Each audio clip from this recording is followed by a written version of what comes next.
you're going to mess up in life whether you do or don't do things.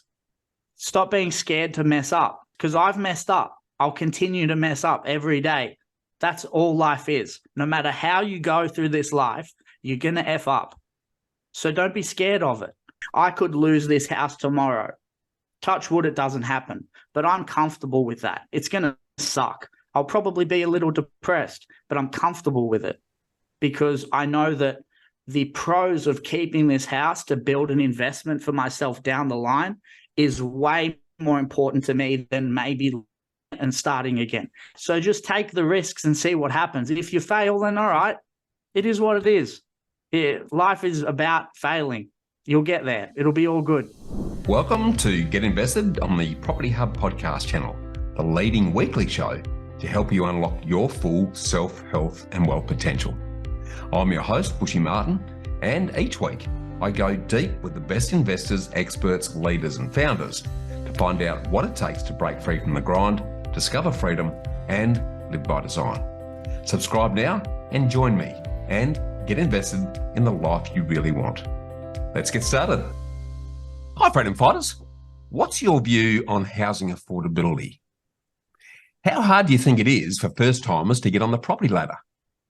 Well, according to a recent article in the Sydney Morning Herald, research from the Australian Housing and Urban Research Institute suggests that only 11% of potential first-time buyers can afford to purchase property in Australia, meaning that the remaining 89%, or about 9 out of 10, will actually struggle to either save a deposit, service a mortgage, or both. And this further plays out with Australia's home ownership rate falling from 71% down to 66% over the last 25 years. That's a significant, nearly 10% drop. So is the dream of home ownership becoming a distant fading promise for many aspiring Aussies? Is it even a relevant consideration anymore? And what, if anything, can and should be done about it? Now, it's all right for crusty old baby boomers to lament about the ills and wasted opportunity of the latte and smashed avo, instant iPhone, everything generation. But this is a massive oversimplification, a misread, and a misunderstanding of the dynamics of play. Talk's cheap, and criticism and judgment are very easy, but it generally misses the point. So what's it really like for 20 to 30-year-old millennials and Gen Zers still trying to pursue the Australian dream? What are the outlooks, attitudes, expectations, and challenges of housing and property for the future drivers of our economy and our great way of life? Well, there's only one real way to find out, and that's to talk to a millennial who bridges the world of property and finance and regularly talks to many of his peers, which is where today's guest, Damian Hoar, comes in. As an enterprising 26-year-old, Damian's the host of the popular Finance and Property Survival Guide podcast, which he was brave enough to have me on recently, and this supports his work as a finance analyst in his family's finance broking firm, where collectively he helps others to learn about budgeting, investing, and property. So I thought an opportunity to return the serve. So welcome, and let's get invested, Damian. Thanks for having me, Bushy. It's good to be here, bud. Mate, I've enjoyed the chat I had on your awesome podcast recently, and I'm in the process of having that rerun for the Get Invested audience as well. But mate, for those who don't know, you just sort of kick things off. What do you do differently, and why do you do what you do, mate? Okay. Well, yeah. So, like you said, I'm 26. I'm based in Dub Vegas for the locals. I've been here for 6 or 7 months. Moved here like late last year.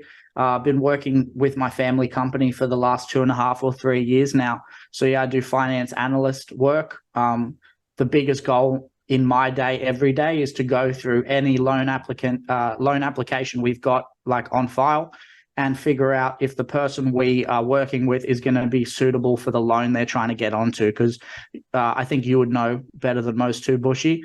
Most people think they know how much money they spend in a month, and it's usually not right. And my job is to figure out how big of a gap it is between what they think they spend and what they actually spend, to make sure that they understand their capacity to make mortgage repayments. So super interesting things, Bushy. Well, it reveals a lot, mate. It's not what you do. It's not what you say. It's what you do. And And as you well point out, mate, it's not until you dig into the depths of the bank statements to find out where people are really putting their money, and often that's a bit of a shock to them. But I'm really interested in your why, mate. So why decide to host your own podcast, and why get into mortgage broking? And then we'll circle around and do your full sort of Reader's Digest on your journey so far. Sure. Okay. Part of my origin story, I guess we can call it, because I'm a big comic book and an anime fan myself. I was working overseas. I got a 2-year working holiday visa going over to Canada, and I was living over there for a while. I was a tour guide for a backpackers hostel in Vancouver. So I would take people hiking up mountains, having interactions with bears and moose and all that sort of thing. It was a pretty cool experience. And then when COVID hit, I had $500 in my bank account, and without being able to, unless I could crash with my family, I was broke. And I realized I did not want to have to rely on my family if I could help it. So I love speaking. I love talking to people from any walk of life possible. If I can get in their ear and learn from them and learn about, their lessons learned and things they have done to succeed in their own life. Because if I can avoid their mistakes, maybe I can have some success myself. So having a podcast is a brilliant way to do that, rather than cold emailing or cold calling people and asking for a coffee with a stranger. So I found that the podcast was a great way to do that, helped me learn how to invest like I've sort of done myself now. I feel like that was sort of the impetus for why I wanted to get into property investing. And to be completely honest about the mortgage broking side of things, if my dad started a business collecting garbage, I would be a garbage man. I just love my dad, and I love working for my dad. I love working alongside my mother in the business. All the money that we create from that business goes back into our family's hands, and that's something I'm super proud of. I never thought I was going to be someone that would take pride in being a part of a family business, because I feel like there's some stigma associated with being the son of a businessman who, you're sort of getting a handout from your pops. And I understand where people are coming from with that. And all I can do is to try and work my butt off to sort of prove that wrong to people. And it is something I'm super proud of looking back now. I'm super happy that I'm working for him. And yeah, I'm a foot soldier for my old man. I love the man to death. So that's where we're at now. Mate, I don't think you ever should have to explain, justify, or apologise for enjoying your family, mate. I was probably similar many years ago. I said to my old man, who I love dearly as well, I was blessed with the family I was born into. I said, I'm never going to do what you do, Dad, because you work too hard. And the fruit never falls far from the tree, mate. I ended up circling back into that arena at some stage. And I guess having, picking up on your comment there, feeling that you have to prove why it's a good thing, I don't think you do. I think what other people think of you is their issue, not yours, mate, personally. So I from my side, I fully respect that you enjoy your family, that you are keeping it in the family. And if that's perceived by others as getting a silver spoon or other, then, as I said in the intro, criticism and judgment are pretty easy things to throw around, mate, but they're not very well founded. But mate, what I'd love to do, just in a little bit you've shared already, you mentioned that you'd gone across to Canada. So clearly travel is something that's important to you. Where did the travel bug come from?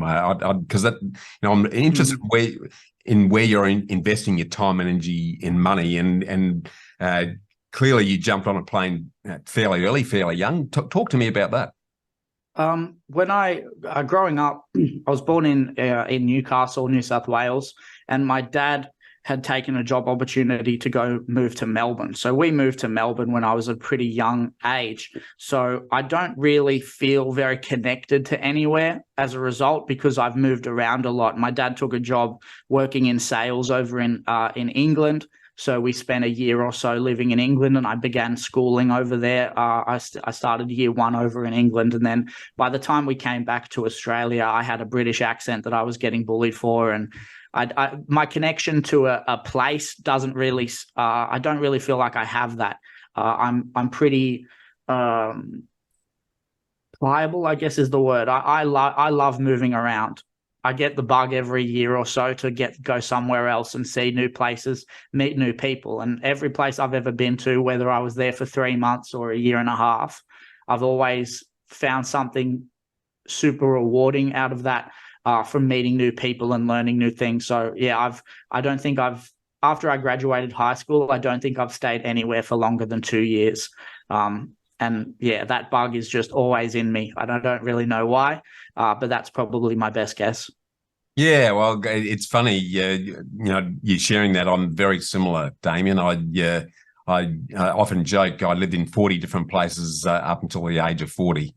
I'm sort of starting, mind you, I'm still moving around, and we're at that stage Yeah. where I love new places, new people, new experiences. It gets in the blood after a while. Yeah.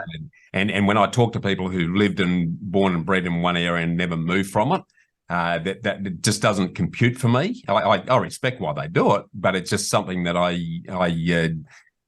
would go stir crazy, I think, if that was the case.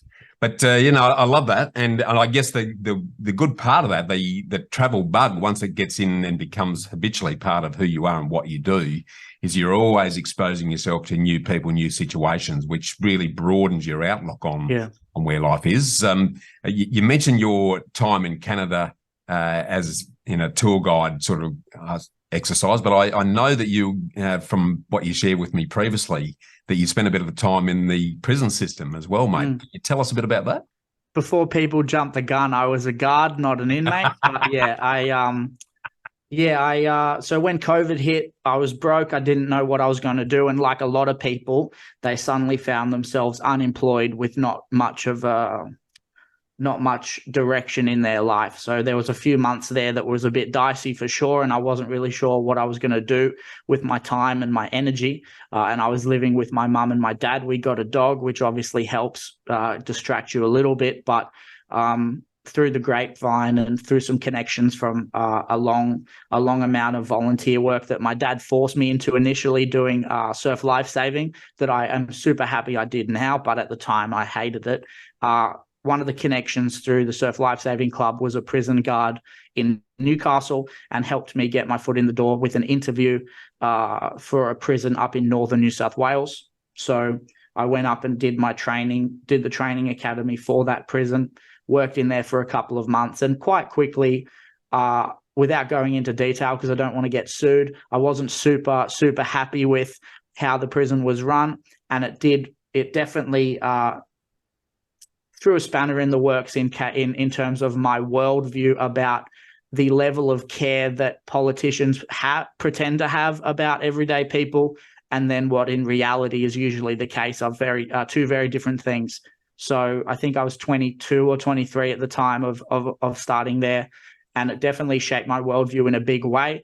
It taught me a lot about the world, taught me a lot about people and the nature of people when they're in pretty desperate situations. And I'm happy I did it, but I'm also happy to leave it in the rear view in terms of not continuing a career down that path, because it definitely changes people, similar to any of those jobs like firefighters, ambulance work, paramedics, police officers. They deserve a great deal of respect for the work they do, because they sacrifice a lot in their personal lives as a result. And again, it's not an easy job. Most people are not going to handle that job very well. And I was one of those people. I didn't handle it great because I am a very empathetic person. I'm very, very emotionally connected with myself and others. So you can't have that in that sort of situation as an everyday job. You have to be able to compartmentalize a lot better than I ever could. So props to those people for sure. 100% agree. I can't imagine a tougher environment, to be perfectly honest. I would really struggle. And you say that it sort of had lasting impacts on your worldview. Can you unpack that a bit for us? What does that mean? Yeah, this will come up when we talk about the housing crisis too, I feel. But we're a very lucky country, so I want to preface it that I am super appreciative of the country I was born into, but that doesn't mean you can't criticize the country, I think. And there's a difference there, right? So we are sold a bill of goods about how we look after people that are having to be incarcerated, and obviously they did bad things to be where they are. I'm not taking that away, but we have an idea for people that are civilians, let's say, who have never been to a prison. They have an idea in their heads of what we try and do for those inmates to try and better their situations, to reduce the rate of them reoffending and being reincarcerated. But in reality, we don't do much. And some of it's on the inmates, because a lot of people that I met in that prison were born and have only ever identified as criminals because they never had any other opportunities to do anything else. So obviously they are responsible for their actions, but it's hard. It's hard for me to fully blame a lot of these people who are born into terrible situations that we just want to ignore and pretend, I can't see it, so it's not happening. I live in a town now that is quite poor, and you see it, and you feel sorry for a lot of the children that are brought up in these situations. And so I've been sold this bill of goods from the politicians that I watch on TV about how much we care about the inmates and the people that are incarcerated in our country, and we don't do anything for those people. We just hold them to stop them hurting other people, and there is a use for prisons. We need prisons. I'm not one of those people that says let's all let them out. That's a terrible idea. But what we're doing now isn't working, but nobody cares to change it, because a lot of these prisons are run by private companies, contracted out by government. So if you have a for-profit business running prisons that look after inmates, there's going to be some interesting cost cutting. And I'll leave it there, Bushy. No, well, let's face it. As soon as there's a business attached to anything, then and this is not just the prison system. This is in any neck of the woods. My own view is that as soon as there's a profit driver, then you're never really going to solve the problem, because you're going to do yourself out of a job. So that drives a subliminal approach to how you're treating a certain situation, and what you've just shared with us there is understandable in the context of the correction system. But mate, I want to sort of pivot now and sort of move into your work in the mortgage broking industry with your family, because I'd be interested to get your thoughts on how that work has influenced your outlook on finance and property. So if you think back to what you thought about it before and what you think about it now as a result of spending time working in the family business, can you sort of share your thoughts around that? I would say that my viewpoint about the finance industry before getting involved in the industry was quite ignorant, but also willfully so, because there are a lot of the first thing I think of is all the acronyms you have to learn to just be across the bare minimum in this industry.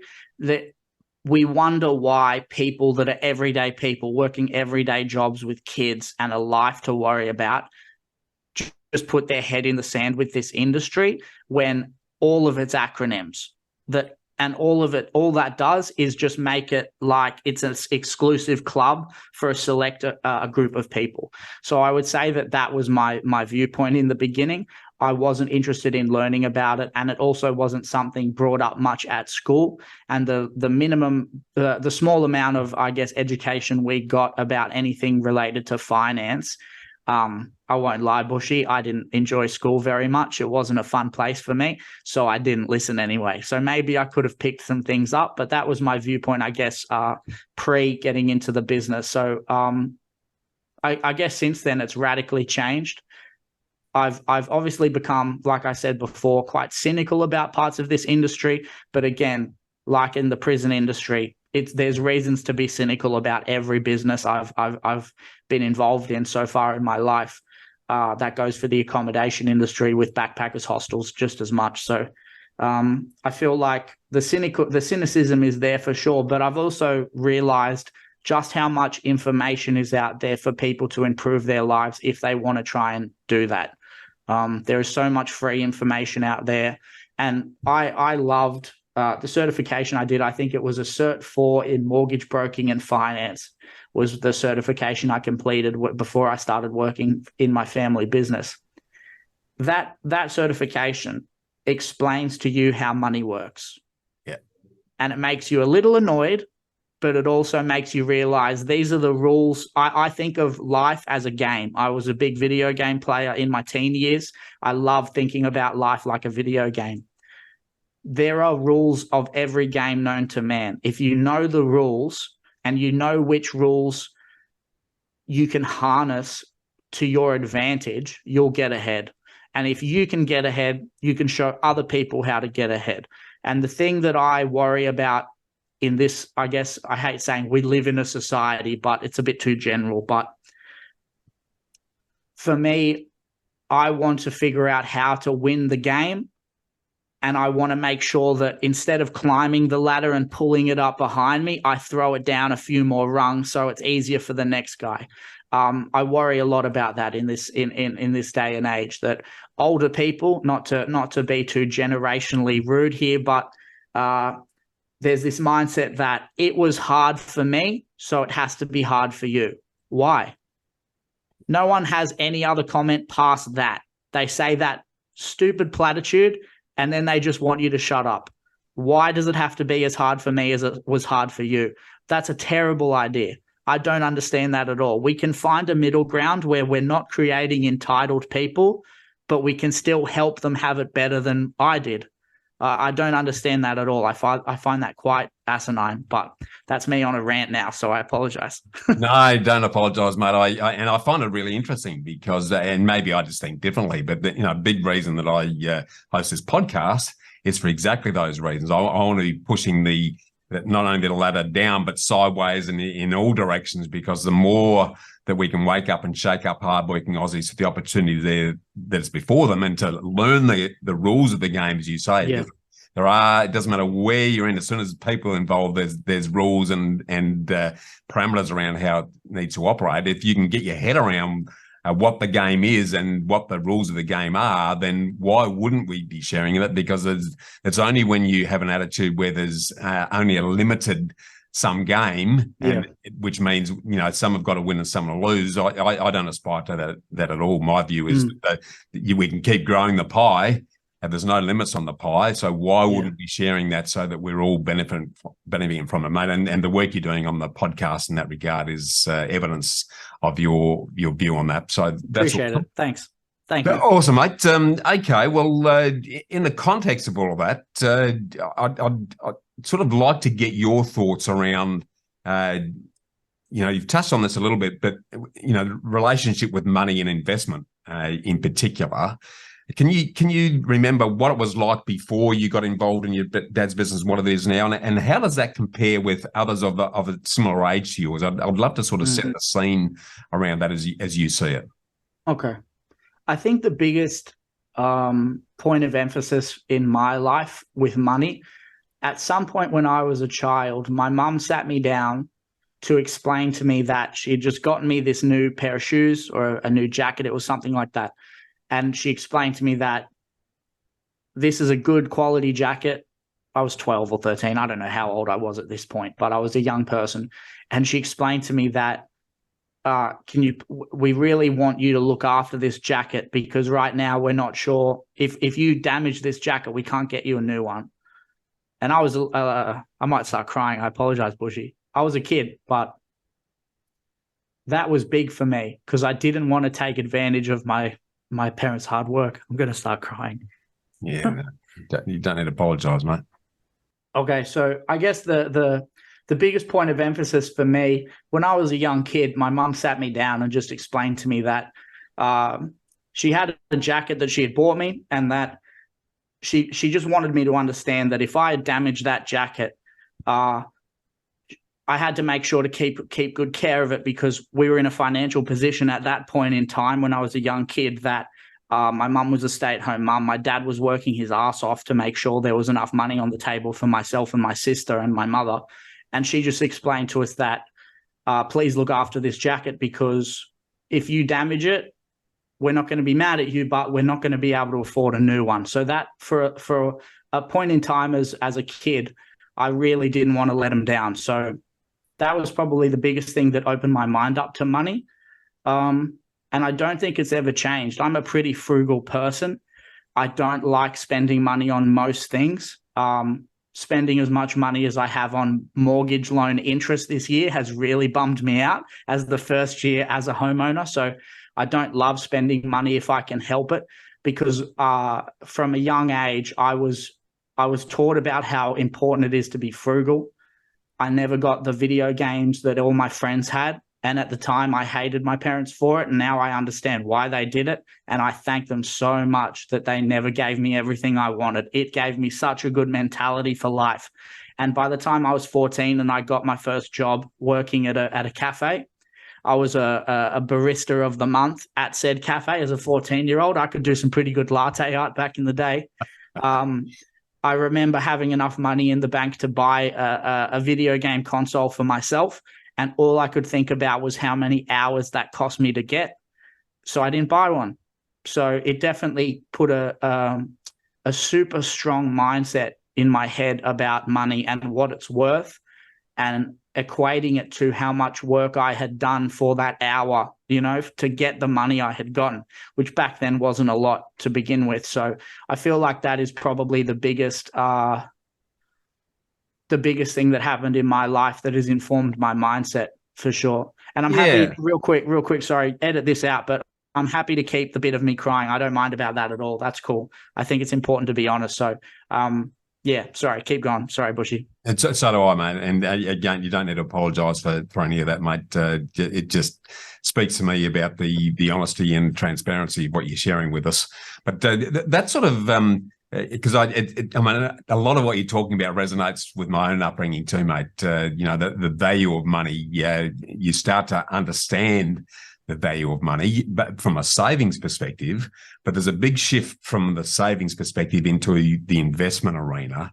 So I'd love for you to sort of want to dive now into your own investment journey, if you like, starting with okay. Why did you decide to invest? What did you invest in? What triggered your interest? Can you talk to us a bit about that? Sure. Okay. So when I finished high school, throughout my childhood, my dad had a financial planner. And sometimes when he would go to meetings with that financial planner, he would bring me along because someone had to babysit me, of course, which is fair. So from a young age, I knew what a financial planner was and what service they sort of provided to people. I never was super interested in getting into investing myself, but I knew why my dad was doing it because he'd explain it to me. And the guy who was our planner at the time was quite good at explaining things to a child, which definitely helped. Being able to explain big concepts to like a 5-year-old, I think is a super valuable thing that I try to work on. I'm not there yet, but it's something I'm trying to get to. I started my first full-time job, and that financial planner set me up with income protection and said, do you want to do some income protection, get into that? Do you also want to look into getting a managed fund? And he explained to me how it worked, what the costs associated were, how it's different to superannuation, and that sort of got me on the path. I took all that money out when I wanted to travel, and it went to the back burner, but I had the education and the knowledge ready to go. So when I came back from Canada, I sort of knew what I needed to do as the bare minimum to get myself started. And that sort of influenced why I wanted to invest for sure. I full respect for your parents, even having the wherewithal to introduce you to that financial planner. I reckon I could count on an amputated hand, mate. Parents would even consider doing that. So, I haven't met you folks, mate, but I'm taking my hat off to them big time right now for instilling that understanding and awareness, and to some degree, without you realising it, the comfort level you would have with taking that approach that a lot of other people just don't get until often it's too late. So can you tell me, did you have any initial fears or feelings of concern around investing before you decided to invest? It's a long time ago now, obviously. You're gonna mess up in life whether you do or don't do things. Stop being scared to mess up. That's all it is. That's all it is. Because I've messed up. I'll continue to mess up every day. That's all life is. No matter how you go through this life, you're gonna F up. So don't be scared of it. It is what it is. Everybody messes up. People that pretend they never make mistakes are wankers. What are we doing? So just be okay with it. Be comfortable with it. It's something I try to do a lot. I heard it on a podcast years ago. Be comfortable with the worst possible thing happening, and everything else will come out in the wash. 100%. Everything will come out in the wash. Be comfortable with, like, I could lose this house tomorrow. Touch wood, it doesn't happen. But I'm comfortable with that. It's going to suck. I'll probably be a little depressed, but I'm comfortable with it because I know that the pros of keeping this house to build an investment for myself down the line is way more important to me than maybe and starting again. You're a testament of that. You lost everything. You started again, and look where you are now. If you just gave up, you'd be an old, crabby old guy. No offense. You know what I mean? Just like there's a movie, I don't know if you've ever seen, sorry, there's a movie called Napoleon Dynamite. It's an old comedy movie from like 2004. And Napoleon's uncle lives in a trailer on a farm and talks about how he could have been a professional gridiron player if he just had a better arm. That guy, no one wants to be that guy. So just take the risks and see what happens. If you fail, then all right. It is what it is. Yeah, life is about failing. You'll get there. It'll be all good. Absolute gold, mate. Absolute gold and real passion with that. And I totally agree. I guess my own view, Damian, is it's our biggest challenges that create the biggest opportunities for us, because that's where the real learning happening. But the mistake a lot of people make is they'll make a mistake and then they'll never go back into that space again. And if we all took that attitude, we'd still be in nappies crawling around on the ground, mate. We'd never got up and walk. We wouldn't talk. We wouldn't ride a bike. So I don't know why we stop challenging ourselves and just having a go and accepting that, yes, we're going to make some mistakes and then learning from those and then continue to get better at what we do. It's a bit of an anathema to me, that one, mate. But I want to now shift into your property journey, because I know, not that long ago, you sort of have started the property journey. And I'd love for you to talk through the nitty-gritties of that in terms of what you did and why you did it, what were the challenges that you'd overcome, what's worked and what hasn't, and what have been the learnings so far as that goes. Okay. Yeah, so I knew when I realized I was flat broke and had to rely on my parents to keep me out of a bad situation, maybe having to live in a car or something, I had a feeling that I was going to have to buy a house. I love hip-hop music. And there's a surprising amount of hip-hop artists that rap about buying land or buying properties. And I heard a lot of that. So I thought, okay, there must be something to owning land. And obviously, before I got into the mortgage business, my dad was doing it by himself and starting the business up. And he understood and would explain to people how property values were just going upwards. They go down sometimes, but they tend to go upwards. So I sort of knew that's where I was going to end up. So I moved back to Melbourne because I love Melbourne. I think it's a beautiful place to live. Great public transport. Everything's perfect. I love that place. The politics I could leave alone, but that's another story. So I loved living there. I was able to find a super cheap rental because during COVID, all of the apartments were left vacant. So I got to live quite close to the city on not a lot of money, which allowed me to save a lot of money to get close to a big deposit. And full disclosure, I think it's important to talk about. I saved $22,000 over a couple of years. And obviously some of that was from my time at the prison, saving money there too. But my family gave me, I think, 20-ish thousand to help me with the deposit. And then I applied for a government scheme. So I was able to get into the market in Dubbo, buying a house, a 3-bedder house in Dubbo that I settled on November 29th last year. And I started paying down the home loan on the 29th of December last year. So I've been here for 8-ish months.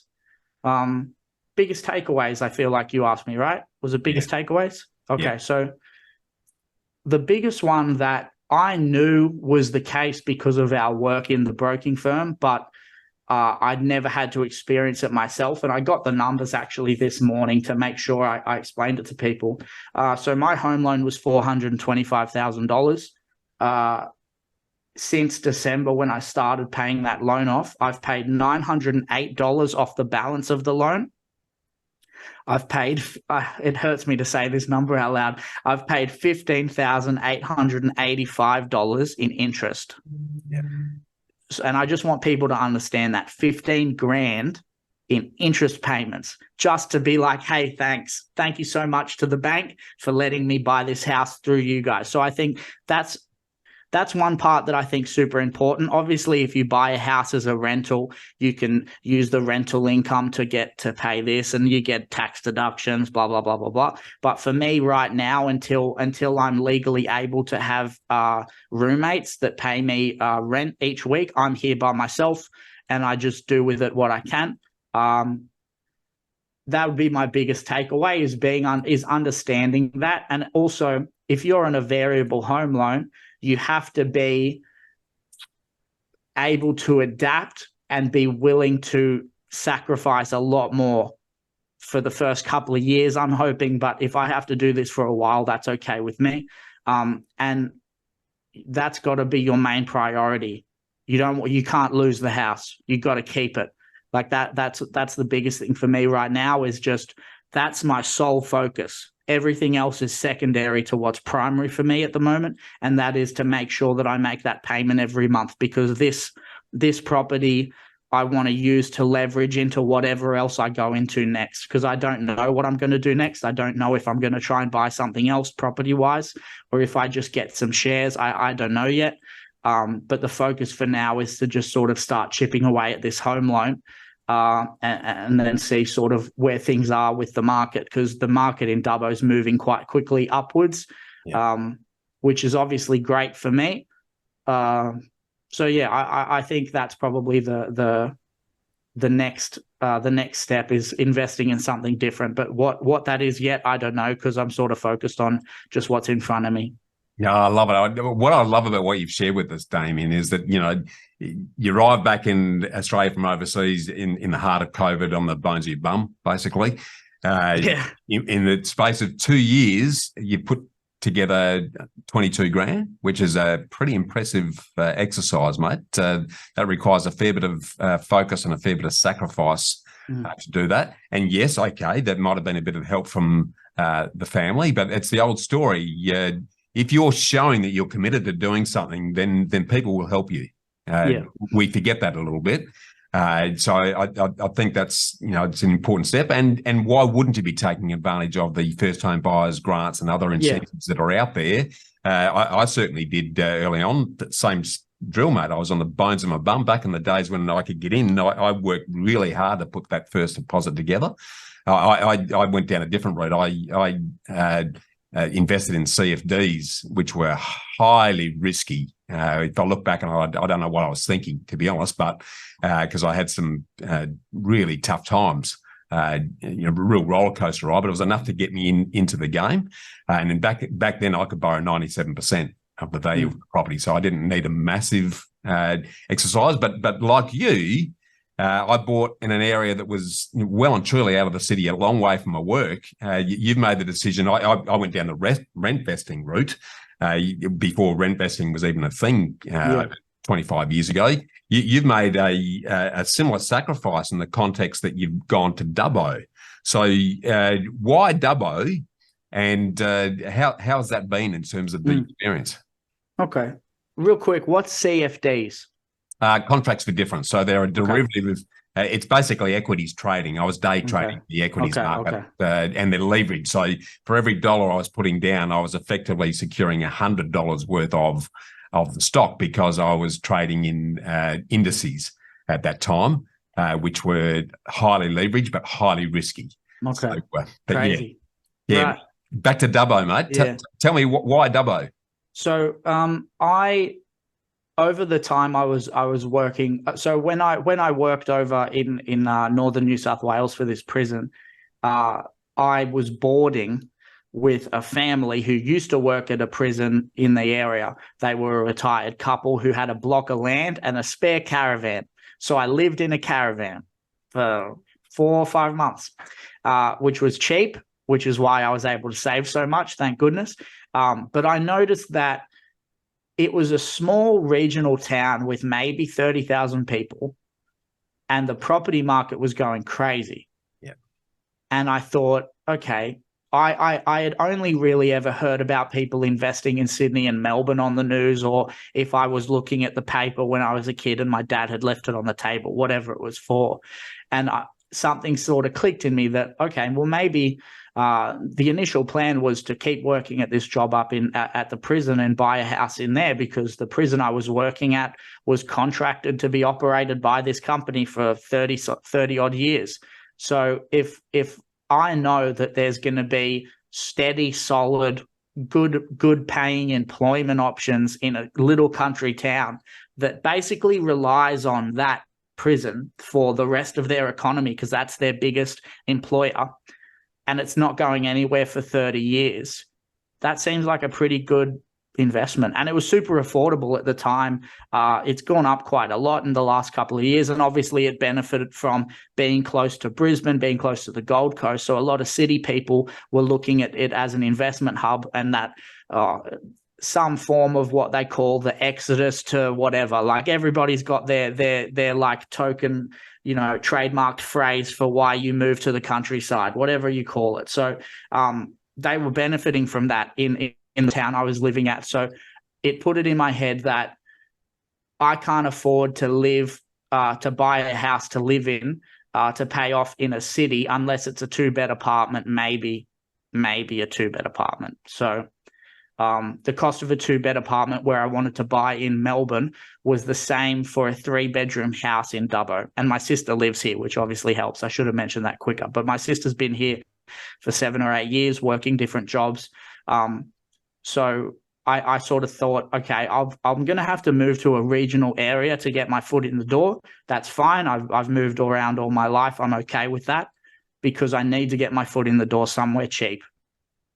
So I saved up, was thinking of going somewhere regional in Victoria, not too far from Melbourne, but then thought, if I'm going to live 2 hours, 3 hours from Melbourne, I'm never going to go to Melbourne, because why would you drive that far? So I decided to move where my sister was, so at least I'd know a few people. So that's where I'm at, in Dub Vegas, baby. Vegas, I know, I love it, mate. Because what I love about that, mate, is that you're prepared to back yourself and do what would be considered by a lot of people as a sacrifice to do that. Because you're thinking about the long-term game, about the future, and you're making your way as you go, mate. And I guess that's, I'm no different. I was exactly the same, prepared to take a hit, to be a little bit uncomfortable for a while, but then put myself in a much better position down the track. So absolutely full respect on that, mate. What I want to do now, though, is want to jump right into the future, and because as you know, I'm a bit of a fan of living by design and getting really clear on what the end game looks like. Can you paint us a bit of a vivid picture of what your life vision and your ideal lifestyle looks like down the track? It's a bit of a mixed bag for me. I want to have enough money to help everyone else. And I'm not one of these people that wants to try and change the system that we operate in. And I'm sure you, as well as a lot of other people, have plenty of critiques of the system we have. You can't have any power or say or influence in the world that we live in without like capital. You need money. Yep. So that's sort of my end goal. I don't exactly know how I'm going to do it yet, but I know I can do it. And Dubbo's a perfect example. There are some lovely people in Dubbo that just don't know how to better themselves, but they want to. So I've already sort of started with that. That's sort of the plan. I don't know how I'm going to invest going forward. I'm not really sure, because I try to focus on one step at a time. And for now, those steps are to sort of focus on paying down the mortgage here to then figure out what I'm going to do next. But I know it will end up being making sure that people around me can get on this journey if they want to, because I give them as much help as humanly possible. If I can do what my mum and dad did for me, which is provide me with a great mindset for what I'm doing now, but also a little bit of money to help me, I want to do that for as many people as I can. And I know that's risky, but we've got to believe that people want to help themselves. because there's a lot of very cynical people in this industry that assume that no one else is willing to work as hard as they did. Yeah, I'm not interested. You say that maybe I'm just swimming in a different circle, or maybe I'm deaf to negativity because it's just, I'm not. I'd rather get on and do what I can do to make a difference. But I'm probably fortunate that I've perhaps subconsciously isolated myself from that. But if we look back on your journey so far, and it's you're compared to the crusty old me, mate, early in the journey. But what would you consider to have been your best and worst investment so far, and what have you learned from each of those? And I'm not talking investing in physical hard assets. It can be investing in your learning, in your skills, and experiences, time, energy, you name it. What would be your best and worst? Can it be a mix of both? Did you say it can be investing in any? Okay, sorry. Quick preface. When I say that people have that critique of, young people never wanting to work hard, that's definitely not everybody. I just feel that as as more common than not. But speaking on investing, I'm still pretty lucky where most of my investments have been good. I started dabbling in buying individual stocks. I bought into a couple of companies in 2020 and sat on those for a few years with the hope that hopefully they go up in value. I can sell them for a profit and then use that money to raise funds for my house deposit, which I did do, but I lost money on all of the stocks I invested on myself. I think part of that is because there was not a lot of time in the market that I did it. The timing was terrible. And I think there was a stock drop at the time. Like, I think there was a downturn in the market everywhere when I had to sell the shares to be able to do that. So I probably lost a few grand there. That's probably the worst one. But otherwise, I've been very, very, so far, I know I'm going to make more mistakes because I'm young in the game. I've only been investing for 3 years. Yeah. So I know that they're coming for sure. Yeah, no, that's all good. So if you were starting out again, would you have invested in anything differently? Nah, because you need to learn the lessons. And everybody's going to have a different way of investing. There's not one size fits all. There's probably some basic concepts that I've learned that are fairly good to get you sort of on the path. But after that, whatever's happened up to this point was supposed to happen. I believe that sort of thing. Yeah, 100%. Awesome, mate. Well, look, really appreciate you sharing your journey so far. What I'd now like to do is dig into subjects that are near and dear to both of our hearts and minds, particularly around the relevance of the pursuit of the old Australian dream and property ownership, particularly from the current perspective of 20 to 30-year-olds who, you are the future of this country, mate. There's no doubt about it. So to kick that off, sort of based on your work in the mortgage broking industry, can you sort of give us a bit of a flavour for what common mistakes you see millennials making when it comes to money and property? Okay. Not only the mortgage broking stuff, but there's a lady who's specifies in Indigenous financial counselling out here. She's a legend of a person, great lady. Her name's slipping me right now, but I see her for coffee a few times a year. She's a great person. And she explains to me how there's a lot of lack of education for financial things out here. The biggest ones we come across in the home loan space, people don't understand the implications to a credit score that buy now, pay later products have. And I'm just like, I'm on the bandwagon of not liking buy now, pay later. Like, I'm not the first person to say that it's not a great product. I won't be the last. The effect that credit cards have on your ability to borrow more or less money is a big one. Lastly, it's one that is a bit more close to home because my girlfriend was going through it in a similar fashion. There's an idea that you should get a car loan because the repayments on a car loan will give you a good credit score, and that's it. And there's probably an argument for making credit repayments is great for your credit score. There's probably an argument for that. I think that's true, but it also is terrible for like everything else. So I think that was the biggest one, like explaining to people, especially in Dubbo, like people out in Dubbo do not have great financial education. And a lot of it, I don't blame them. The school system does not really support people or set people up, in my opinion, to be financially savvy later in life. And we're in a very materialistic society where most people are worried about what others think of them, not what they think of themselves. So they're going to get a credit card and they're going to buy things to make them look good. And a car loan's just one of those things, I think. So those would be my main three, I think. Buy now, pay later is crazy. It's a crazy product. Like, it's great for some people. It's great to break up payments, but people don't understand how it affects your credit score, which will affect everything else. It even affects whether you can get a phone plan. Like, I didn't actually know that your credit score gets checked for a phone plan up until recently, because I'd never had my credit score has always been average because my parents told me don't ever get a credit card. And they were saving me from myself. If I had a credit card, it'd be terrible. Well, I mean, really good learnings there, mate, because, I guess the biggest frustration for me is in our instant everything world is that the whole concept of delayed gratification's gone. We want it yesterday, yet alone today. And the idea of waiting any period of time for anything now is an anathema to most people. So, which I think is, part of the reason why a lot of people are in strife is because the perception is, well, if I want it, I'll go and get it. And then don't think about the implications it has moving forward. So, mate, sort of shifting in a parallel with that, if we look at the work that you've done on your awesome podcast, the Finance and Property Survival Guide, what are some of the biggest learnings and takeaways that you've taken from the guests that you've spoken to that are applicable to the money and property sphere? Work ethic helps, but mindset's the biggest thing, because I've met people within this space, not a lot of them, but I have met them, who weren't exactly the hardest workers. They were just really smart about it.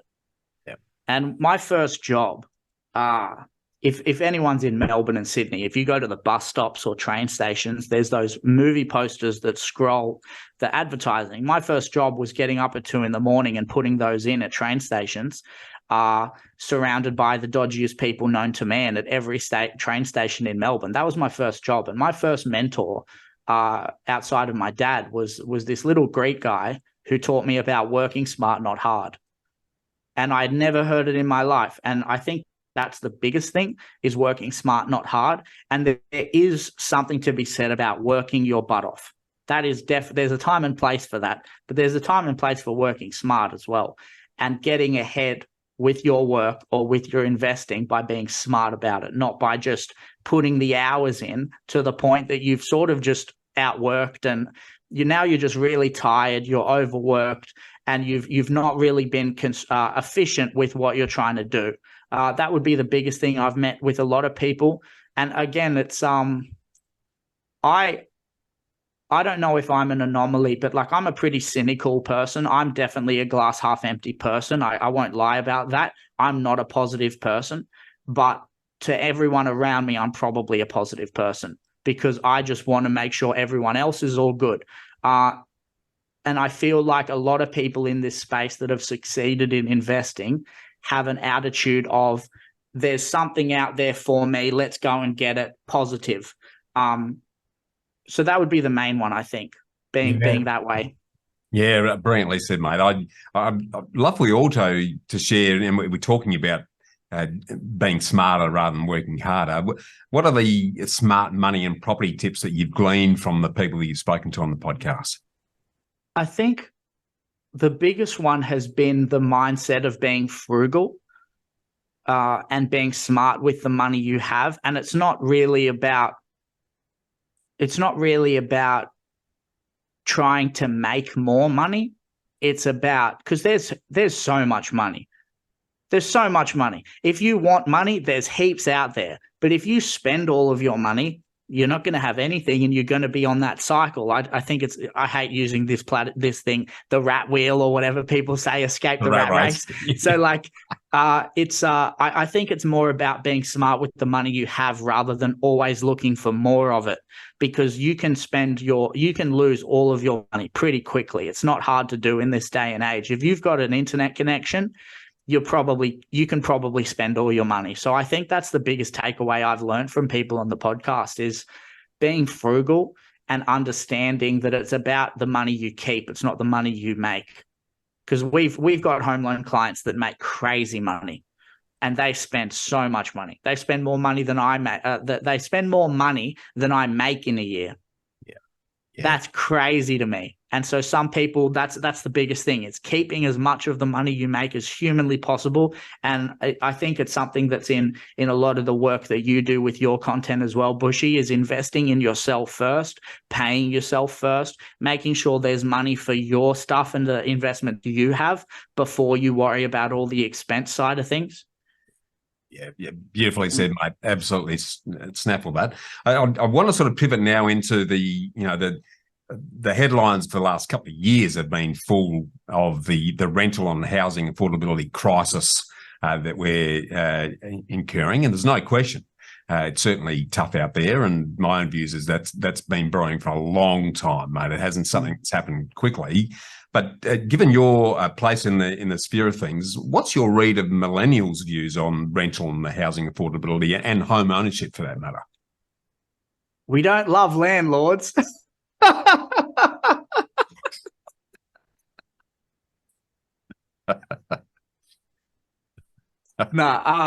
It's a hard one, isn't it? Like, I feel like I'm between a rock and a hard place because I speak to so many investors and so many landlords on the show, which is important because I think what's happening, there's this great internet video, what am I saying, like a Vine or whatever, of two dogs barking and showing their teeth at each other with a fence in between them. And then the fence opens and they both stop. And I just feel like the investor people and the tenant or rental people are on different sides of the same fence, and they're not listening to each other at all. They both have their talking points about why pro-tenant legislation is bad for landlords and how they're going to sell en masse because we don't want to rely on the pension, rah, rah, rah. But tenants are just as bad. They're the same. They're two sides of the same coin. So I can't speak to the pros or cons of either side too much without the other side getting really grumpy with me. And I'm in an industry where there's a lot of landlords, so I don't want to cause offense. But I'm not really sure how to fix it. I think it's important to say, like, I'm a 26-year-old guy. I don't know why I said person. I'm a 26-year-old. There is no way that I have the solution to the problem, but in the world that we live in, profits seem to be the be-all and end-all of everything. And I'm cognizant of the fact that I live in Dubbo, and I live in a 3-bedroom home, currently by myself for a little longer at least, and then I can start getting tenants in. So I have assets. I have an asset that is going to be able to make me money, passive income, which is something you love, which is a great thing. Passive income is great. But if I get too wrapped up in my property value going up, so I can then leverage that to invest more money for myself, I don't want to be a guy going to a council meeting complaining about an apartment block coming up down the street that might be a little bit social housing because of how it affects my property prices. If we continue to be down that track, nothing is ever going to change. That's my opinion. I don't know if that's going to solve everything, but everybody is concerned about their bottom line first and foremost. And I'm part of that system. I'm doing the exact same thing. I'm investing in a property. I want to see it go up in value. But does it have to go up in value so fast? Probably not. Do you know? And so that's sort of my biggest, sorry about that. That's probably my biggest gripe with it all is I don't think it's going to change anything. We're not solving anything. The new housing plan that the government's implemented with rent increases limited to once a year. That's about as much as it already is. So what is that changing? They're going to build 1.2 million new houses starting next year. Like, what are we doing here? Let's just be honest about it, that nothing's going to change. But yeah, I don't really know how to solve it, to be honest. I'm a bit cynical about that. All I can think about doing is meeting connecting with and meeting with people in Dubbo who want to find a place to live that's stable, like what I want to do. And I'm not going to take the mickey out of those people. It's about, obviously, with tenants and landlords. And again, like, landlords they can have really annoying jobs dealing with bad tenants. And something I wish that we could speak about a little more clearly, because I've only ever gotten one real estate agent to be honest about this.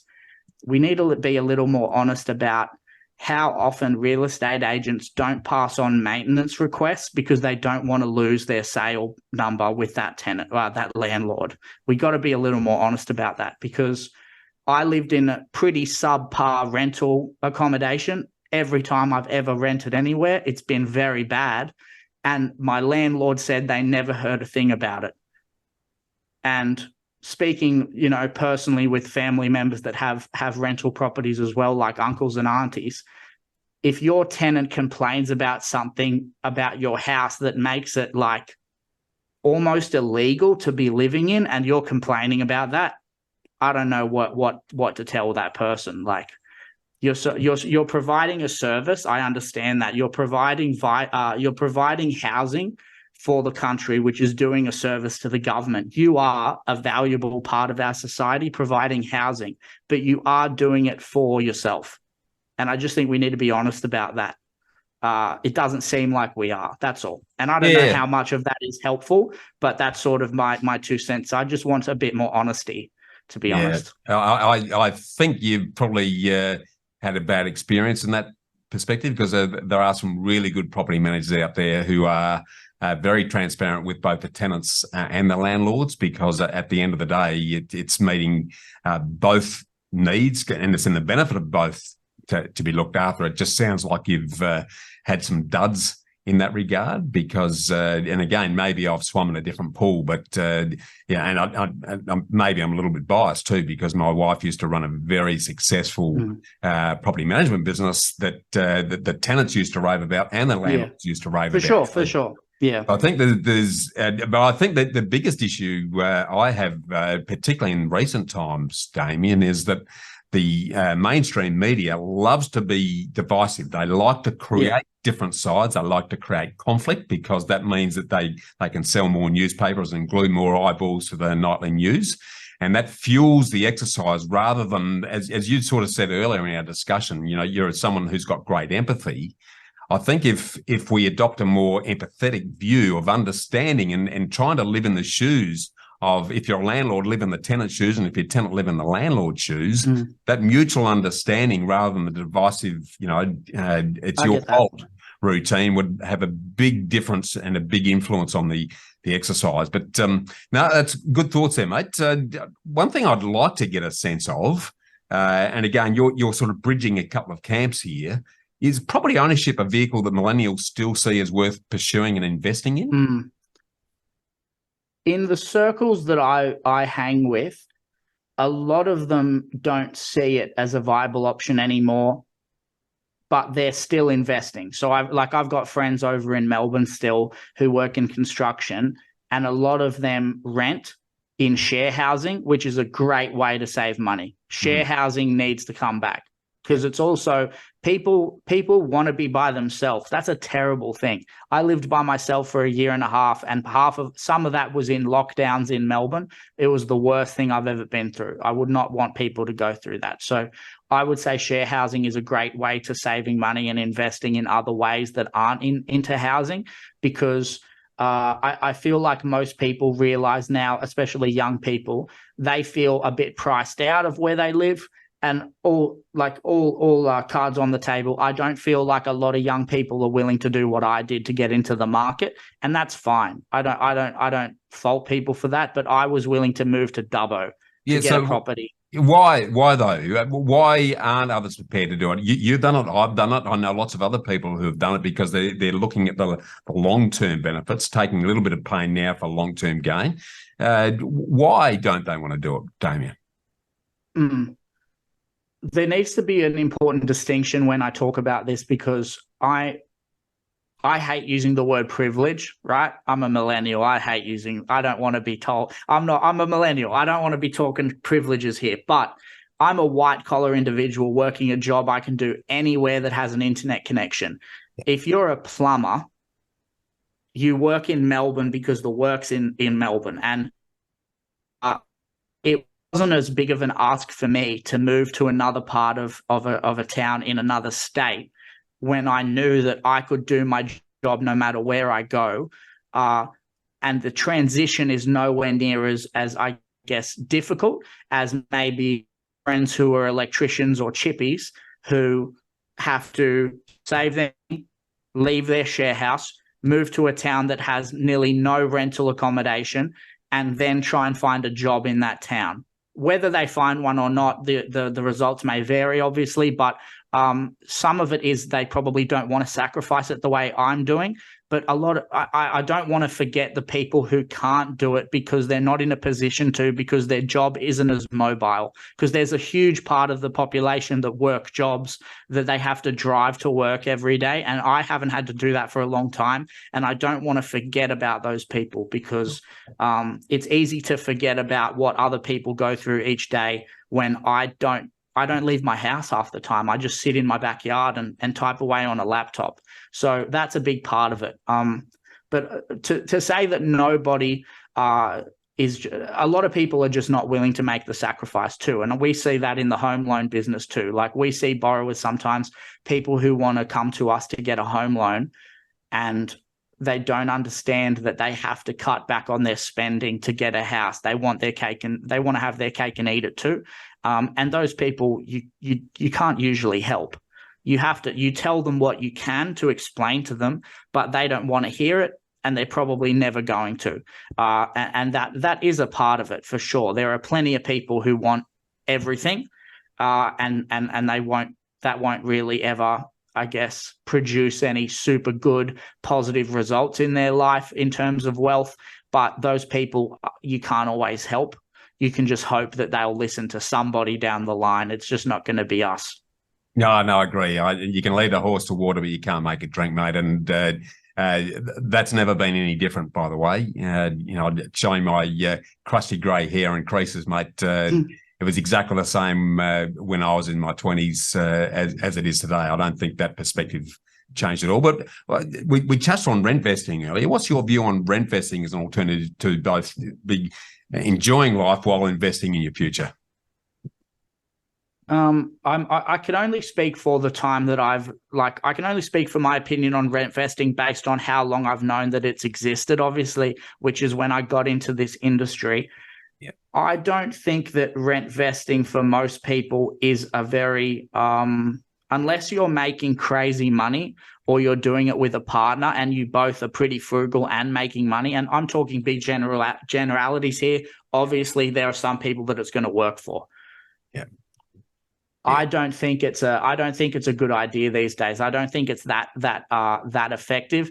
If you live at home, that's a great way to do it. If you live with your parents and they charge you notional rent, but it's not a crazy amount for you to be able to save as much as possible, that seems to be what a lot of people my age are doing. Like I've got friends who didn't move out until they were 28 while they went to uni and worked a part-time gig to be able to buy a house with a deposit rather than renting. And I feel like rent vesting was super popular when it was very, very, very cheap to rent during COVID, especially in apartment complexes in Melbourne, like I did, because your cost base for renting was so cheap that it didn't, you could save a lot better. But nowadays with what I feel like is a pretty full-blown rental crisis in a lot of the country, I'm not sure how, what's the word? I'm just not sure how realistic it is to rent vest. I could be wrong, but I'm just not sure how realistic it is for someone my age who's living in an apartment, let's say, that costs them $500 a week to live in. Like a lot of people I know anecdotally are struggling to just pay their rent. So I'm not sure about rent vesting for everybody, but if you are house sharing with others to minimise your costs, because I did it and I've helped a lot of others do it, where they can, 3 or 4 in a house, they might be spending $150 a week. Right. They're putting their energy into properties and structuring in such a way that the property is pretty much covering itself, which can still be can still be done if you're clever about it. Okay. Well, yeah, then, yeah, point taken 100%. You're probably right on that for sure. Yeah, well, sort of an allied area, which was sort of touched on through the conversation, Damien, in this sort of age of instant short-termism, how do we motivate others to embrace this delayed gratification so that they're investing themselves now for their long-term benefit, do you think? I don't think we can, to be honest. I talked about this on another podcast a long time ago, and I think it's worth repeating. Most people your age, Bushy, didn't grow up with one of these in their hand. Fair? Yeah. Right. So I grew up on this. I'm an internet kid. I'm a product of the internet, which is great for me because I love learning things. I'm so curious about the world to a fault that it's annoying to my girlfriend, but it is what it is. So I have the mindset that I want to learn things to improve myself. And you can with one of those phones, but you can also buy whatever you want on that phone at the touch of your finger, you know? So I'm not exactly sure that we can help everybody. I would love to help everybody, but most people don't want any help. They think they're fine, and that's fine. You do your thing. All good. I'll leave you to it. I feel like it's the mindset that is the big predictor of whether someone's going to succeed or not. And even then, not all of them will. But yeah, I'm not sure we can help everybody just based on my dad and my mum and myself, but mostly my dad and my mum spend countless hours trying to help people. Yeah. Holding their hand through everything because we know it's going to help them, but they don't seem to care. Yeah. So there's obviously there's a certain point where you're on diminished returns, I feel like. And I'm not sure that everybody's going to get helped. There's a great rap song where a guy, it's not related to investing. So, but don't save her. She doesn't want to be saved. Some people don't want to be saved, and we're never going to. No matter how much we point them in the direction, we give them the opportunities to do so. Some people are still going to mess those things up. And there's not really much we can do for those people, I don't think. No, you're right. You're absolutely right. No, I agree with you, mate. There's always going to be that bell curve. Mate, to flip the tables on you now, and I'm sort of harking back to the great conversation I had on your podcast. Based on your own podcast learnings, and I'm not talking about you directly, but all the people you've spoken to, what's the best advice that you'd give your 25-year-old self now? When I was a teenager, this is worth a preface, so just give me, to anyone listening, I'll get to it. Just I tend to wax poetic a little too much. But when I was a kid, my dad talked about sliding doors, and I didn't know what he was talking about. But we actually watched the movie he was talking about. A horror fan, because child Apple, and that just doesn't sit right with me, to be honest. But she's in this film called Sliding Doors, which is all about the duality of how choices might affect things. And this whole movie is about, what her life looks like if she missed a train, what her life looks like if she got on the train. And I never understood it, but my dad would always talk about it. Every time something weird happened to me in my life and an opportunity presented itself, my dad and my mum encouraged me to take it because you don't know where things are going to lead. You never do. When I bought my house out here, I had no idea what was going to happen with my life buying this property. And I didn't know what was going to happen to me, but I'm so happy I moved out here. I've had such a good time. I've met some amazing people, including my girlfriend, and I wouldn't have it any other way now. And I think something I hear a lot on the podcast that we do, through the interviews we do, a lot of people, they don't fall into success, but they take opportunities. They take opportunities that are presented themselves, even if it scares them. And I think that's an important thing that I try and live my life through. I have always just tried things, and I have failed at a lot of things, but I try, because then you'll know for later that you don't like it. Like, it's all good. So I think that's the biggest thing is just taking opportunities for what they are, because you don't know where it's going to end. You don't know if you'll regret it later, but you don't know yet. It's the big thing I've taken away. Take away the investing tips, take away how people budget differently and how you can pick that up. The biggest thing would probably be to just take opportunities that are presented to yourself, because you don't know where it's going to lead, and you won't know unless you try. So that would be probably my biggest thing. Absolute gold, mate. You never Yeah. want to know if you don't have a go. There's no question around that. And now that's a really good transition into the old ambush series, mate. The fast 4 questions where I give you the blindfold and the cigarette and then hit you with it. So to kick that off, mate, what's your favourite quote and why? There's a guy on YouTube called Jim Rohn. I think he's passed away, but he's like a self-help guy that does these seminars, and he's from the 80s. I wrote this down, actually. I think it's this. It's happiness is contained in what you can become. That's probably my favorite quote. I love that. I love that. I'm a big Jim Rohn fan. I haven't heard that one actually, mate. And yes, he is. He has curled up the toes, but a lot of prophetic words. Let's switch to the literary field for a minute, and it can be audio books or actual books. What's the top book that you'd recommend we read and why? Robinson Crusoe by Daniel Defoe. Why do you say that? Because he's on an island by himself with his thoughts, and he goes in and out of faith. I'm not a religious person, but I am a spiritual person. And the way he grapples with God in his own head impacted me a lot when I was a young person. And that book took me over a year to read because it's about this big, the book, but each page is so dense. And Daniel Defoe's a great author. I really liked the way he wrote, and he was able to really I think he writes about 20 years of this guy's life in 4 pages, and it doesn't feel like he's rushed you through those years. I would say Siddhartha too, by Hermann Hesse, who's a German author from back in the day. Siddhartha's a brilliant book. Anyone who's listening would love Siddhartha for sure as well, if you wanted something a little quicker, because Daniel Defoe has his books are very dense. Yeah, no, good. Is that Hermann Hesse from the Nazi Party background? I think so. Hey, I wasn't going to bring it up, Pushy. What are you doing to me?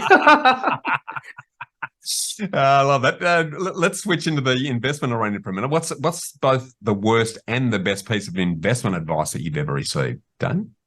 Man, NFTs are going to change the world.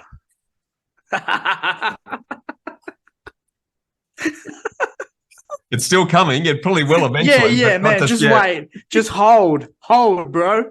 Oh, that's great. I don't know. I don't know for best. I don't know. I guess the biggest one was probably investing. It's so cliche, but investing in yourself.